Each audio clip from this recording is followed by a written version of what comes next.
London Gatwick plius Ženevos oro uostai, autobusas iš jo, besikeičiantis vaizdai už lango, neužmirštamo pokalbio metu padovanotas širdis ir nejučiamis atsidūriau Šamony miestelį esantį Prancūzijoje, kur ir pradėjau dar vieną savo gyvenimo nuotykį. Nuo Šamony iki Lezuš davažiavau autobusu, vietinis autobusas nekainavo nieko, nuotaikos puikios, užsidegimas dar niekur nedingo, nors buvo biškai prigesęs po nakties ant oro uosto grindų.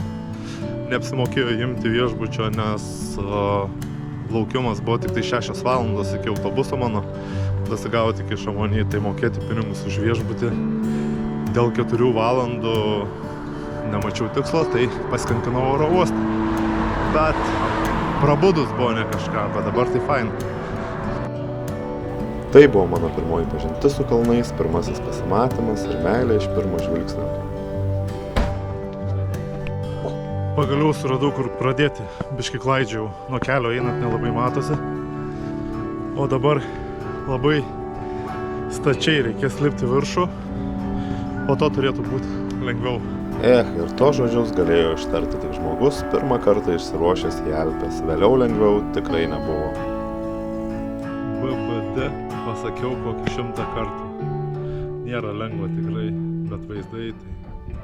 Norėjusi kitokių vasaros atostogų nei kada turėjau anksčiau, todėl žygis kalnuose atrodė idealu. Nakvynė palapinėse, žvaigždėtas dangus ir laužo liepsnų atspindžiai akise tamsiausią naktį, tai taip viliojo. Nuo Lezuš iki Les Contamines apie 20 km kalnais. Toks ir buvo mano pirmosios dienos tikslas. Dalį kelio į kalną galima užkilti gondolą, bet aš nusprendžiau kopti be pagalbos. Na kaip koks užkietėjęs alpinistas, atsisakęs technologinės pažangos. Kepinant apie plius 30 laipsnių karščio ir sunkoka kuprinė lyg žmogus kalnas, sraigas greičiau judėjo aukštyn. Na, tai tikrai kitokios atostogos neįprasta ir buvo tikrai nauja patirtis.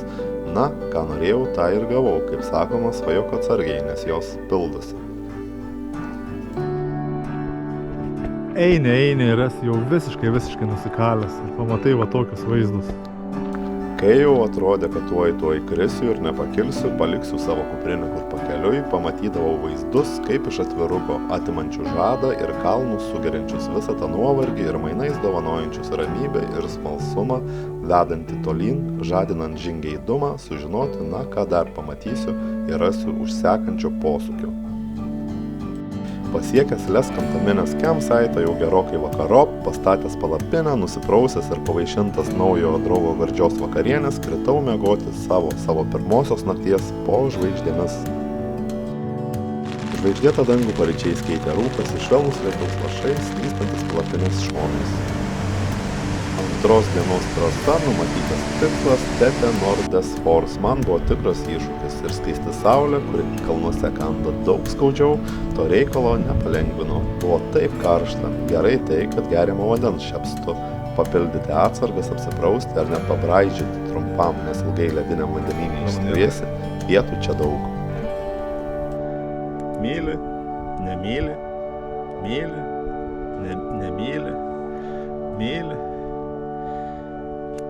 Nemyli. Myli. Kelias daugumoje vietų čia geras, aišku, ne plytelėmis grįstas, bet jau pramintas tų tūkstančių kopinėtojų, kurie aplanko TMB, Tour Mont Blanc kiekvienais metais. Kai kuriuose vietose susidūrus su didesnė kompanija, prasilenkant tenka ir palaukti savotiški trafikai ir kiekvienam ištartas bonjour dienos pabaigoje jau skamba galvoje kaip mantra.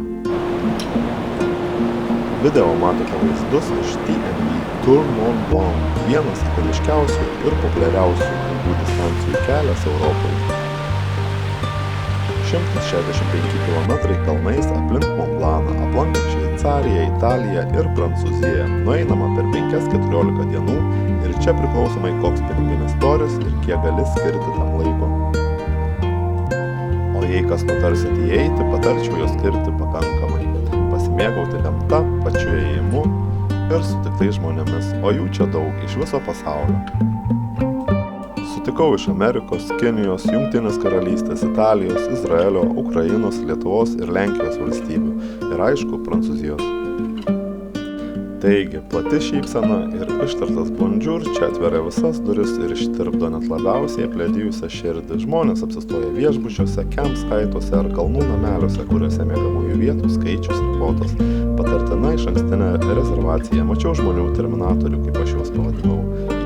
Jie neeina, jie nežygiuoja, jie kaip nemirtingi kyborgai prabėga vėjo greičiu, kai kurie iš jų ir su dviračiais nešini ant pečių ar kūdikiais ant rankų. Buvo ir tokių, kaip aš, slenkančių vėžlio greičiu ir puškuojančių kaip garvežiai, bet kiekvienas žingsnis pirmyn man buvo mano naujas rekordas. Prieš Tete Nordės Force aukščiausia aukštumo mano viršukalnė buvo Kinder Scout, Jungtinėj Karalystėj 636 metrai. Ta diena, kai kopėm, galvojau, Dieve, tuoj mirsiu ir galvojau, kad aukščiau jau neįmanoma. Dabar galvoju jau kitaip, kad pasirinkus savo greitį, nes stebėjant kitus, galima nugalėti ne vieną viršukalnę, nugalėti save tiek fiziškai, tiek dvasiškai. Tai, kas atrodė neįmanoma, tapo įmanoma. Liepos 28. Nulipdyčiau besmegenį, bet noris greičiau kempingą nueiti. Tete Nordės Force 2756 metrai mano naujas rekordas. Rekordas sekė rekordą. Ir tai skyrė tik kelios minutės. Turėjau rekordišką slydimą žemyn, jį galima tai pavadinti. Nuo rimtesnių sužalojimų mane išgelbėjo ta nelemta sunki kuprinė. Atsipirkau su trenkimais, keletą mėlynių, lengvais nubrozdinimais ir išgąsčiu, kas ir privertė mane keisti atostogų planus. Tuo metu, kai karaliavau Tete Nordės Force, be laukinių ožių, daugiau nieko ir nebuvo, nes buvo jau vakarop. Pasiekęs saugesnę vietą, supratęs, kad kito šanso vienam nakvynės Alpėse galiu ir neturėti, pasinaudojau situaciją ir čia pat ištęsiau palapinę.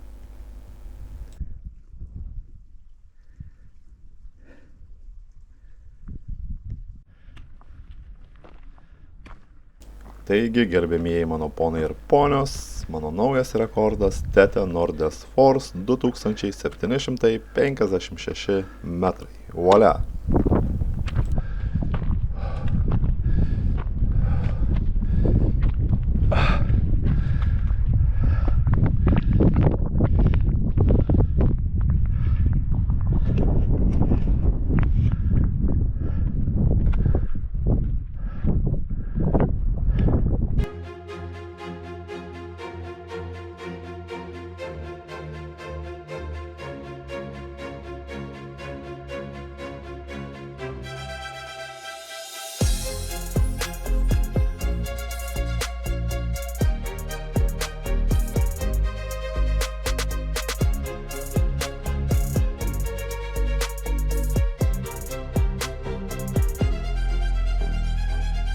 Praleidęs naktį vienas kalnuose, pasiektas rekordas ir skrydis žemyn privertė keisti atostogų planus, juk atvažiavau atostogų ir istorijų, o ne galų gauti.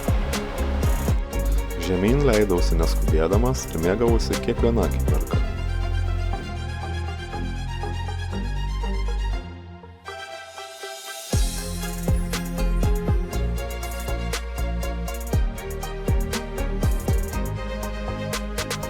Persikėliau į Italijos pusę, į gražiausią kempingą, kokiam teko pabuvoti. Camping Monte Bianco praleidau 2 naktis. Jis pasiekiamas vietiniu autobusu iš Kormajoro autobusų stoties. Labai tvarkingas ir gražus kempingas, draugiškas malonus personalas, kuris man parūpino atokesnę vietą nakvynei.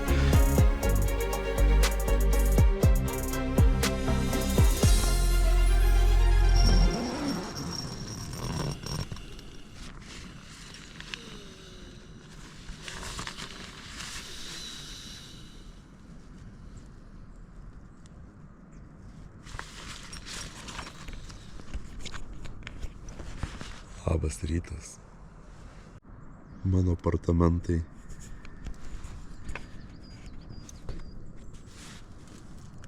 Kaip matot, vietos ne per daugiausia. Vienvietė palapinė.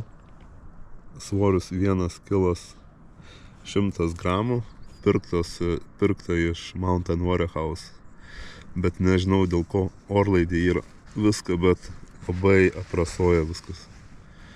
Tai kai žiūrėkit, gal matysis, perbraukus per viršų.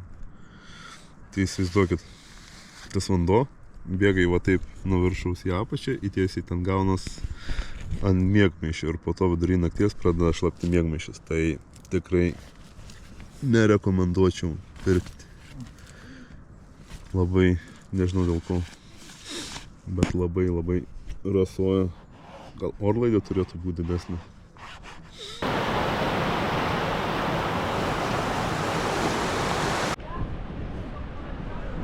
Kaitrą keitė lietus ir jis mane nuvijo vietinio alaus paragauti. Pailsėjęs ir sustiprėjęs, nusprendžiau keltis į Chamonix, Prancūzijos pusę. Šalia Ski Station Chamonix hostelis gal ir ne 5 žvaigždučių viešbutis, bet jis gali pasigirti galimai pačia svetingiausia šeimininkė visam Chamonix miestelyje. Bonjour, bienvenue à Ski Station. C'est Thomas qui me photographie en ce moment. Il fait très chaud, mais il fait très beau. Venez à Chamonix. À bientôt. O ir nakvynės kaina rugpjūčio pradžioje buvo žema, šalia Grand kilimo stoties, pus 1 minutė kelio iki jos. Fležery kilimo stotį pasakiau vietiniu autobusu iš Chamonix. Dienos tikslas – haikas iki Lac Blanco, Lac de Cheris ir nusileidimas apačion.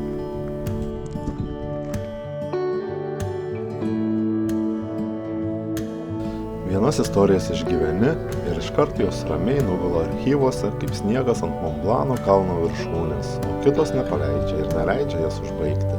Na, paprasčiausiai negali padėti taško, šauktuko ar daugtaškio, nes likę per daug klaustukų joje, kurie neduoda ramybės.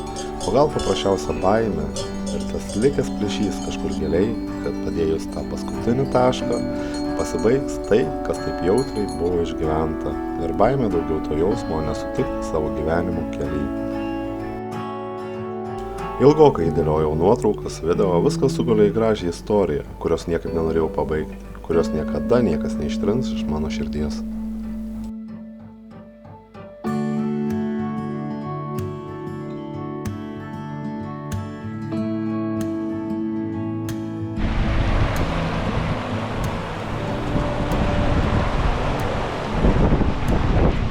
Pasiekus Lac Blancą nulijo lietutis ir to vaizdo, dėl kurio čia sulika tūkstančiai turistų, padaryti foto su Mont Blanc'o atspindžiu vandenyje aš negavau, bet vis tiek nenusivyliau. Priėjus kopėčių dalį, bijantiems aukščio tikrai suvirpa širdis, tuolab, kad po lietaus mediniai laipteliai buvo tikrai slidoki.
Na, o dabar turėtų sukristi visos vienišos dailiosios lyties atstovės. Pasiruoškit tušinukus ir popieriaus lapelį. Prancūzas Benas ieško merginos ir kaip tikras donžanas išmoko vartyti burtų knygą lietuviškai. Bonjour. Tava došao satis. Nuo tada kai tavą sutikau, pamėgau Lietuvą. Yeah. Yeah, thank you. Donžan. Yeah. Yes, Ben? My phone number is 06 88 41 80 71. I'm looking forward to hear of us. So Ben from France, Yeah. looking for beautiful girl. Yeah, beautiful Lithuanian girl. Yes. Yeah, okay, yeah, very cool. Thank you. Kaip ir minėjau anksčiau, šalia hostelio Šalecki Station Šamony Breven kilimo stotis. Tik pakilus rasite restoraną, kur galėsite pasimėgauti rytiniu kavos puodeliu ir atsiveriančiais vaizdais. Žygis į kalnus man kažkom priminė prieš metus eitą Santiago kelią Ispanijoje. Tai savęs atradimo, savo galimybių pastikrinimo kelias. Ir kelias nesvarbu, kuris randasi – lygumose, miškuose ar šiuo mano atveju kalnuose. Jis visada kažką dovanoja, moko ir užaugina.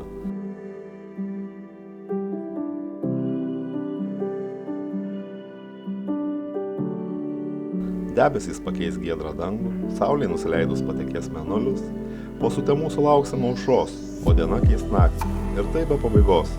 Su vienais prasilenksim, su kitais prisėsim gyvenimo pokeriui ar rusiškai ruletei. Treti lydės ilgėliau, o gal ir kartu iki kelio galo. Gyvenimo kelias gražus, gal ne visada idealiai lygus, su savais pakilimais ir nuolydžiais. Kaip ir kristi nėra gėdinga, nes po smūgio apačion visada yra kilimas aukštyn. Apie tai ir yra gyvenimas. Vieni supras anksčiau, kiti vėliau, treti taip ir išeis neperpratę, gyvenančių savaip, pagal savo sukurto gyvenimo formulę. Ne visos istorijos baigėsi ir priklausys ne tik nuo mūsų, koks bus jos tęsinys, nes gera ar bloga istorija susideda iš daugybės detalių. Kaip ir ne visada verta ieškoti kaltų, tuolab kalti save prie kryžiaus įstvėrus oro.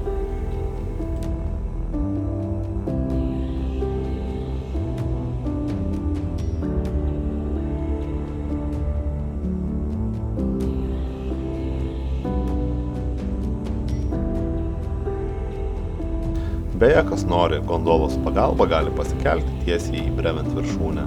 Pasigrožėjęs, panardęs gyvenimo apmąstymuose ir debesyse, judėjau žemyn.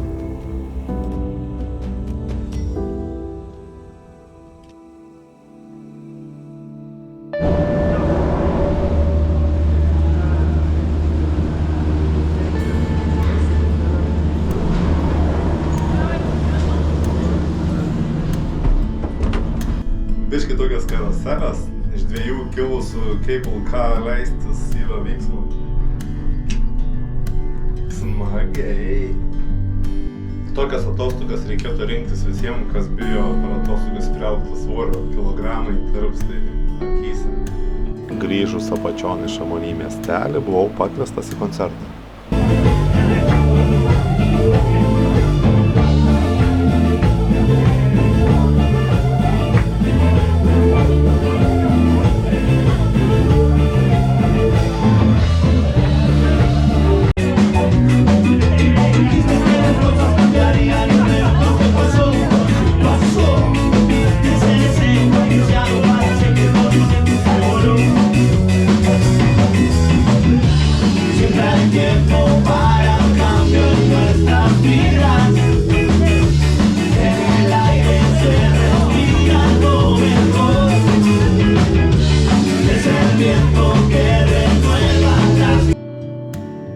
Dienos tikslas Agujelė du Midi, Skywalk Monte Bianco ir Mont Blancas iš arti.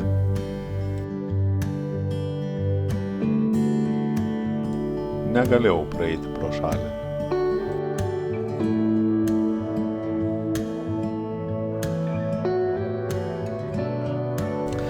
Nedrąsiai pravariu Agujelė du Midi duris, jos randasi Prancūzijoje, Šamony miestelio širdyje. Keletas akimirkų ir gondolos užneštas į 3842 metrų aukštį dedu pirmus lyg kūdikio žingsnius, juk aš taip bijau aukščio, nemeluosiu, kojos per kelėnius linko. Bijantiems aukščio tai tikras iššūkis. Mačiau žmonių, kurie tik pakelia, prisėdo ant žemės. Kuo kvepia debesis? Ar susimastei kada? Juk debesis skirtingi kaip ir žmonės. Gal ir jų kvapai skiriasi? Ar jie turi jausmus? Ar jie gali mylėti? Kaip jie atsiranda? Ir kodėl tokia tuštuma jiems išsklaidžius? Tai žinokit yra nerealu. Belia kaip gražu. Labai gražu. Kiek daug viduje emocijų. Keliamės dabar į Italijos pusę.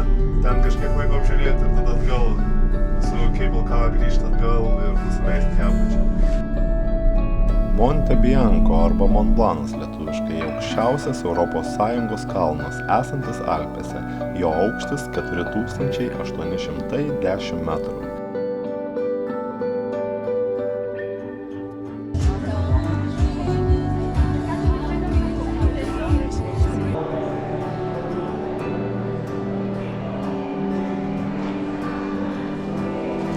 Alpės, kuriuose yra Mont Blancas, aukščiausia ir didžiausia kalnų sistema.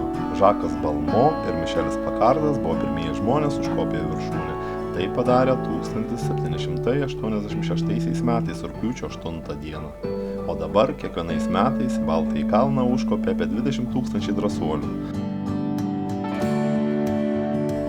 Beje, pirmosios olimpinės žiemos žaidynės vyko būtent Šamony miestely 1924 metais.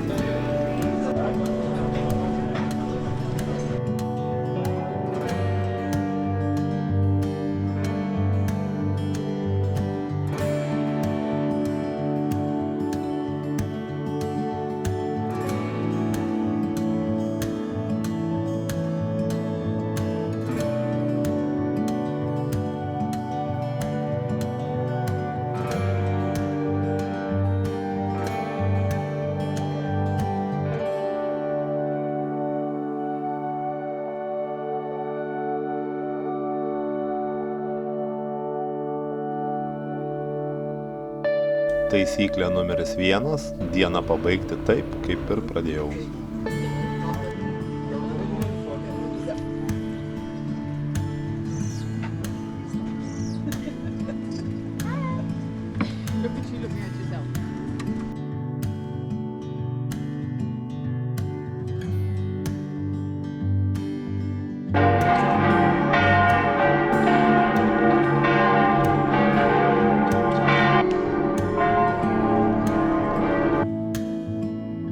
Montevers traukinukas užveš jus į 1913 metrų aukštį, kur galėsite grožėtis kalnais iš arčiau, kvapą gniaužiančią panoramą, aplankyti restoraną ar apsistoti viešbutyje.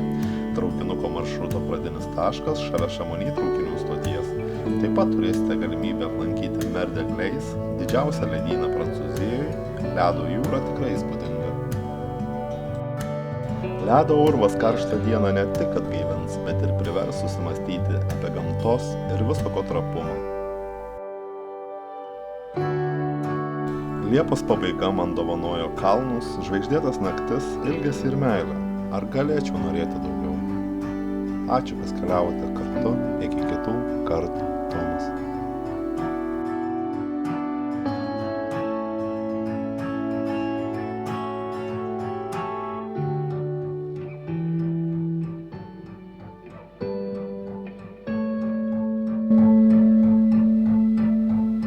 Lost in the shadows, all alone. Silent tears falling. Heart turned to stone, whispers of love echo in my mind. Faded memories, a love left behind, searching for solace in the depths of despair. Torn apart,